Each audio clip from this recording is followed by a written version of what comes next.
ফেব্রুয়ারির তৃতীয় সপ্তাহেই বাংলায় কি নির্বাচনের দিন ঘোষণা?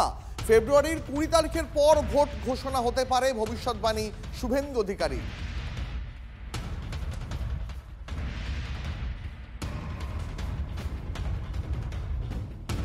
উনি ভালো করে জানেন যে ফেব্রুয়ারির থার্ড উইকে দুদিন একদিন এদিক ওদিক হতে পারে।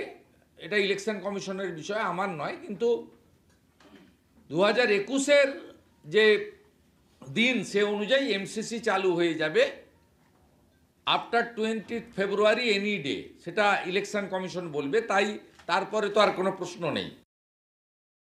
এই মুহূর্তে তৃণমূল কংগ্রেস মুখপাত্র তন্ময় ঘোষ রয়েছেন আমাদের সঙ্গে টেলিফোন লাইনে। তন্ময় বাবু, শুভেন্দু অধিকারীর ভবিষ্যৎবাণী 20 ফেব্রুয়ারির মধ্যে ভোটের ঘোষণা হতে পারে, কি বলবেন? আমরা প্রথম থেকে যা বলে আসছিলাম তাই আরেকবার বলবো, আবার প্রমাণিত হচ্ছে, প্রতিদিন প্রমাণিত হচ্ছে যে নির্বাচন কমিশন আসলে আদতে বিজেপির হয়ে কাজ করছে কিনা, বা বিজেপির নেতারা কবে থেকে নির্বাচন কমিশনের মুখপাত্র হয়ে গেল। শুভেন্দুবাবু তো আগে থেকেই বলে দিচ্ছেন, এফআইআর হতে বলে দিচ্ছেন, কত নাম বাদ যাবে, নির্বাচন কবে ঘোষণা হবে সেটাও বলে দিচ্ছেন। তাহলে আর আলাদা নিরপেক্ষ সংস্থা রেখে লাভ কি? ওনারাই নির্বাচনের কাজ কমপ্লিট করুন, ওনারাই নিজেরাই নির্বাচন ঘোষণা করুন, নিজেরাই নির্বাচন লড়ুন। ভারতের সংসদীয় গণতন্ত্রের এর থেকে দুর্ভাগ্যের দিন আর কি হতে পারে। ধন্যবাদ আপনাকে।